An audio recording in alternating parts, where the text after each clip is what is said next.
أشهد أن لا إله إلا الله.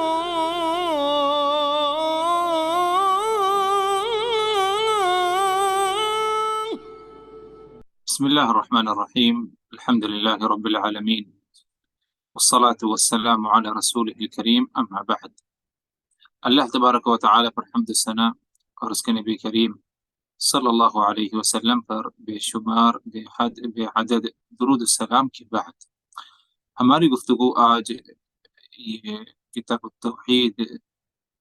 کے باب نمبر 47 اس باب سے متعلق ہماری گفتگو کیا ہے آج ہوگی۔ اس باب کا عنوان شیخ الاسلام مجدد محمد بن عبد الوہاب نے جو دیا ہے وہ اس طرح ہے: باب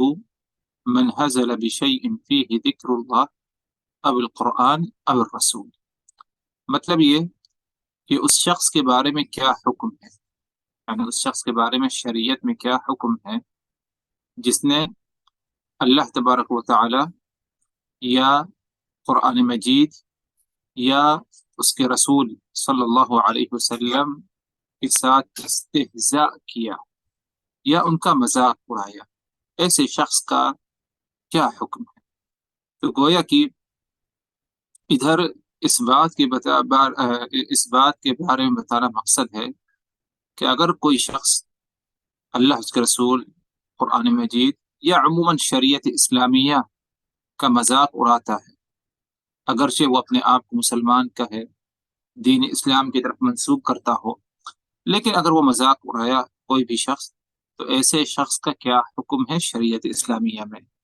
کیا وہ مسلمان رہ جائے گا، یا کہ اس کے اوپر یعنی یہ حکم لگا دیا جائے کہ وہ دائرہ اسلام سے خارج ہے، یا پھر اسے کیا ہے کوئی سزا بھی دی جائے؟ کفار یا کافر کا لفظ اگر دیکھا جائے تو کافر دو قسم کے ہوتے ہیں۔ ایک قاسم تو وہ ہے جو کہ اعراض کرتا ہے، یعنی بے رخی اختیار کرتا ہے، یعنی اس کے سامنے کوئی بات، صحیح پیغام بتایا جائے تو وہ اعراض کرے، بے رخی اختیار کرے، اس کی طرف توجہ نہ دے اور نہ مانے اس بات کو۔ اور دوسری قسم کفار کی یا کافروں کی ہے کہ سامنے جو بات بتائی جائے اللہ اس کے رسول اور دین اسلام سے متعلق، قرآن مجید سے متعلق، تو وہ اس کے ساتھ استہزاء کرے، یعنی اس کا مذاق اڑائے، سخریہ کرے، مسخرہ کرے اس کے ساتھ، تو یہ بھی کفار کی ایک قسم۔ تو یہ دونوں قسم کیا ہے کفار میں کیا ہے پائے جاتے ہیں۔ تو اسی لیے اگر کسی شخص نے اللہ کی ذات کو لے کر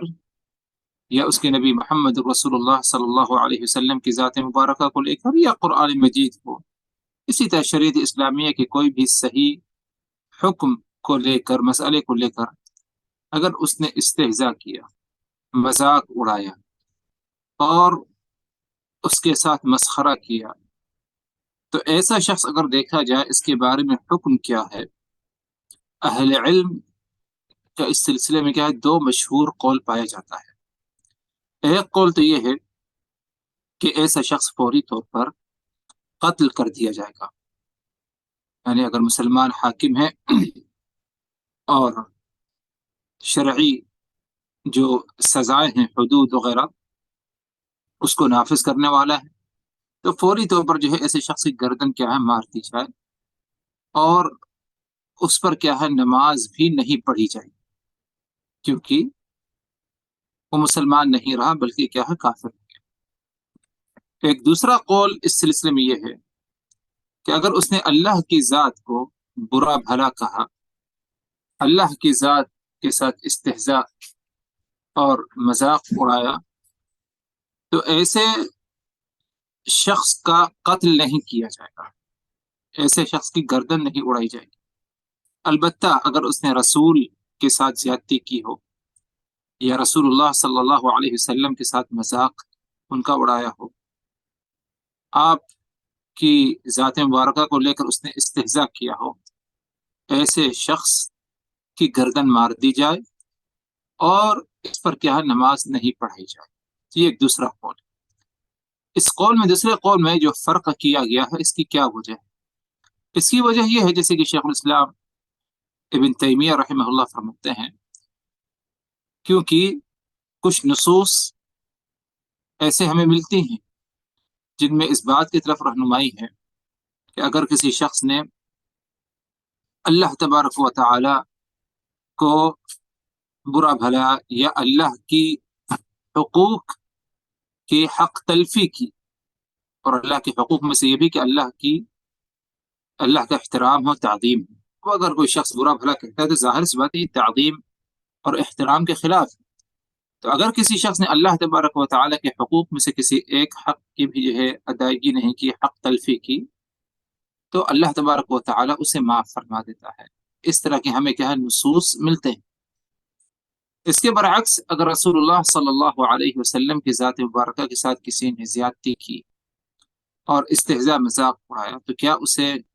معاف کر دیا جائے؟ اس سلسلے میں کوئی شرعی نص پایا جاتا ہے؟ تو اس سلسلے میں کوئی شرعی نص نہیں پایا جاتا. تو اسی لیے اس کی سزا یہی بتاتے ہیں کہ اس کی سزا یہ ہے کہ اس کی گردن کیا ہے مار دی جائے اور وہ قتل کر دیا جائے گا کفرن، یعنی وہ کافر ہو چکا ہے اور اس پر نماز نہیں پڑھی جائے گی. تو اسی بات کی وضاحت کے لیے شیخ الاسلام مجدد محمد ابن عبد الوہاب نے اس باب کو ادھر قائم کیا، اور ظاہر سی بات ہے کہ اس باب کا تعلق توحید سے ہے. توحید سے اس نہیں سے ہے کہ اگر ہم نے اللہ کی ذات پر ایمان لے آیا اور اللہ کو وحدہ لا شریک سمجھا تو اس کا ایک اہم تقاضا اور توحید کا ایک اہم حصہ اور جز یہ بھی ہے کہ ہم اللہ تبارک و تعالی کی ذات مبارکہ کو یا اس کی شریعت کو لے کر ہم استہزاء اور مذاق نہ کریں. اگر کوئی شخص ایسا کرتا ہے تو اس کی توحید نہیں رہی اور اسے کیا ہے سزا بھی کیا ہے دی جائے. اس سلسلے میں پہلی آیت کریمہ جو شیخ الاسلام مجدد محمد ابن عبد الوہاب نے ادھر نقل کی ہے قرآن مجید کی آیت کریمہ، اللہ تبارک و تعالی کا فرمان وَلَئِن سَأَلْتَهُمْ لَيَقُولُنَّ إِنَّمَا كُنَّا نَخُوضُ وَنَلْعَبُ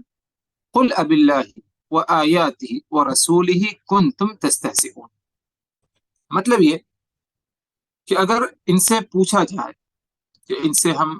پوچھ رہے ہیں، یعنی یہ حکم جو ہے نبی پاک صلی اللہ علیہ وسلم کو،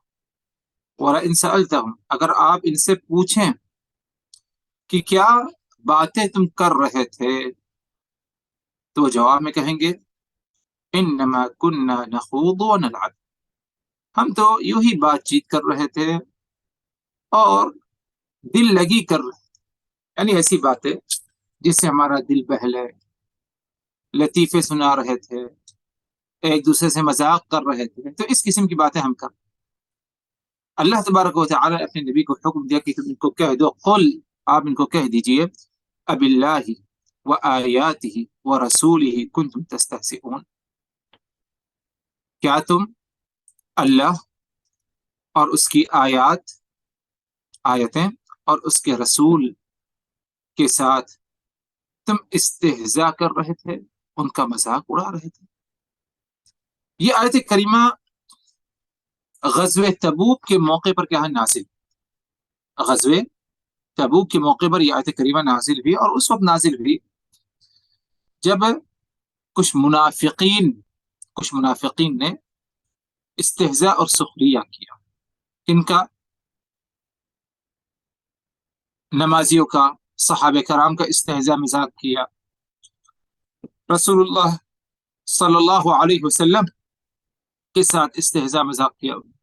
مسخرہ بنایا. تو اللہ تبارک و تعالی نے اپنے نبی کو وحی کے ذریعے اطلاع کر دی، بتا دیا کہ ایسا ایسا جو ہے فلاں فلاں جو منافقین ہیں انہوں نے کیا. تو اسی موقع پر یہ آیت کریمہ نازل ہوئی کہ آپ ان سے جب پوچھیں گے کہ تم کیا کر رہے تھے، ایسی باتیں کیوں کر رہے تھے، وہ کہیں گے ہم تو ایسے ہنسی مذاق دل لگی کی باتیں کر رہے تھے، ہم سیریس نہیں تھے یعنی اس باتوں. تو جواب میں اللہ تبارک و تعالی نے یہ حکم دیا کہ تم انہیں جواب دے دو، کیا تم ایسا نہیں کر رہے تھے کہ اللہ، اس کی آیتیں اور اس کا رسول کا مذاق تم نے نہیں بنایا؟ تو یہ آیت جو ہے اس موقع پر کیا ہے نازل۔ اس آیت کریمہ کے علاوہ اگر دیکھا جائے تو شیخ الاسلام مجدد محمد ابن عبد الوہاب نے ایک حدیث بھی کیا ہے ادھر روایت کی، اور یہ حدیث کیا ہے؟ حدیث اس طرح ہے، جیسے کہ اہل علم کی ایک جماعت نے اس حدیث کی یا اس روایت کی سند کو صحیح قرار دیا ہے، اور حدیث اس طرح ہے، فرماتے ہیں حضرت عبداللہ ابن عمر رضی اللہ عنہما، اسی یا دیگر صحابہ کرام ہیں جن میں محمد ابن کعب ہے، زید ابن اسلم ہے، حضرت قتادہ ہے، یہ کئی روایتیں ہیں۔ ان روایتوں کا خلاصہ اس طرح ہے کہ ایک شخص نے غزوہ تبوک کے موقع پر یہ کہا، ما رأینا مثل قرائنا هؤلاء۔ غزوہ تبوک کے موقع پر ایک شخص نے اس طرح کہا کہ ہم نے اپنے جو ہمارے قاری ہیں،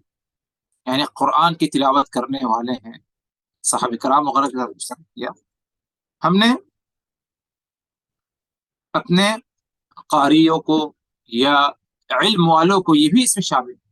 کہ جو ہمارے درمیان علم والے ہیں، اللہ کے رسول کی ہستی ہے، اور صحابہ کرام کی بھی ذات اور ذات مبارکہ اور جو ان کی ہستیاں بھی اس میں داخل۔ تو انہوں نے کہا کہ ہم نے ہمارے جو قاری ہیں، قرآن پڑھنے والے، ہمارے جو علماء ہیں، ان کے جیسے ہم نے آج تک کسی کو نہیں دیکھا۔ اور وہ کیا چیز ہے کہ نہیں دیکھا کسی کے اندر؟ فرمایا ارغب بطونا،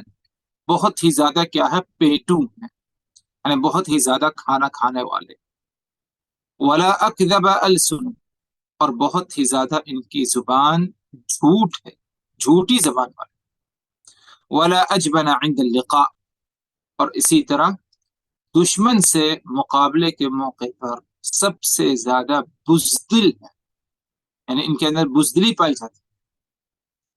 اور یہ باتیں کس کے بارے میں کہہ رہے ہیں؟ قراء سے مراد علماء کرام، اور علماء کرام سے مراد غزوہ تبوک کے موقع پر اللہ کے رسول صلی اللہ علیہ وسلم کی ذات ہے، اور اسی طرح آپ صلی اللہ علیہ وسلم کے صحابہ کرام۔ تو یہ بات ہے کہ پیٹو، بہت زیادہ کھانے پینے والا،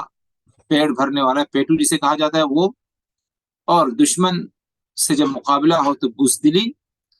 اور بہت ہی زیادہ جھوٹ بولنے والے، ان سے زیادہ ہم نے کسی کو نہیں دیکھا۔ تو اس موقع پر جب یہ بات ایک شخص نے کہی، اس موقع پر حضرت عوف ابن مالک رضی اللہ عنہ ادھر موجود، انہوں نے کہا کہ کذبت، تم نے جھوٹ بولا، ولکنک منافق، معاملہ یہ ہے کہ تم منافق ہو، تم منافق، تم نے اس قسم کی باتیں کہی، کوئی ایمان والا بات یہ نہیں کہہ سکتا، یہ منافق ہی کہے گا، یا کہ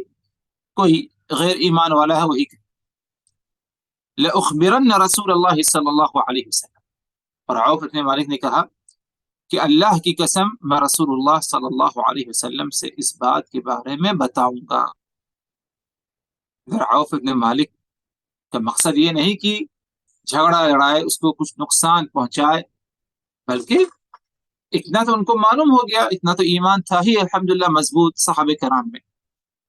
کہ اس نے اس قسم کی جو باتیں کہی وہ جھوٹ ہے، اور یہ ساری باتیں اس میں اللہ کے رسول کی توہین، ان کے ساتھ مسخرہ ہے، مذاق ہے، تو اس لیے اس نے کہا کہ تمہارے اس معاملے کو رسول کے سامنے پیش کیا جائے گا تاکہ اللہ کے رسول مناسب فیصلہ لیں۔ تو حضرت عوف ابن مالک رسول اللہ صلی اللہ علیہ وسلم کے پاس جب آئے اطلاع دینے کے لیے، بتانے کے لیے، تو معلوم پڑا کہ عوف ابن مالک کی خبر دینے سے پہلے اللہ رب العزت نے وحی کے ذریعے اپنے نبی کو اس کے بارے میں کیا ہے بتا دیا۔ اب اس کے بعد وہ شخص آیا جس نے یہ بری باتیں کہی، مذاق اور یعنی غلط باتیں، گالی، برا بھلا جس نے کہا، وہ آیا بھاگتے بھاگتے، اور جب آیا تو اس نے دیکھا کہ آپ صلی اللہ علیہ وسلم اس وقت تک اونٹنی پر سوار ہو کر رخصت ہو چکے ہیں، نکل چکے ہیں، قافلہ آگے بڑھ چکا۔ تو اس نے رسول اللہ صلی اللہ علیہ وسلم کہ اونٹنی کے پاس دوڑ کر کے وہ پہنچا، اور پہنچنے کے بعد اس نے کہا کہ یا رسول اللہ، اے اللہ کے رسول، انا کننا نخوض، ہم تو یہ ساری باتیں جو کر رہے تھے وہ تو یعنی ہم اس بات پر یقین نہیں رکھتے، بلکہ یوں ہی ہم جو ہے ہنسی مذاق، دل جوئی کے لیے، دل لگی کے لیے کیا ہے ہم بات کر رہے تھے. یہ یوں سمجھیے کہ جو باتیں ہم نے کہی ہم اس میں سیریس نہیں تھے، بس ایسے ہی ہم کہتے ہیں. اور ہماری جو گفتگو یہ ویسے ہی گفتگو ہے جیسے کہ مسافر آپس میں کرتے ہیں، 3 4 ساتھی آپس میں سفر کر رہے ہیں تو گفتگو ہوتی ہے، ایک دوسرے سے مذاق ہو رہا ہے، بات چیت ہو رہی ہے، دل لگ جائے، راستہ کٹ جائے، سفر کا راستہ سفر محسوس نہ ہو، اس لیے ہم یہ ساری باتیں کر رہے ہیں. حضرت عبداللہ ابن عمر رضی اللہ عنہ فرماتے ہیں کہ مجھے ایسا لگ رہا، میں ابھی تک اس شخص کو، یعنی وہ منظر میرے سامنے ہے کہ جب وہ شخص اللہ کے رسول صلی اللہ علیہ وسلم کی اونٹنی کی رسی کو پکڑ کر کیا ہے وہ لٹک رہا تھا، پکڑا ہوا تھا مضبوطی سے، اور بار بار کہہ رہا تھا یا رسول اللہ، ہم تو مذاق کر رہے تھے،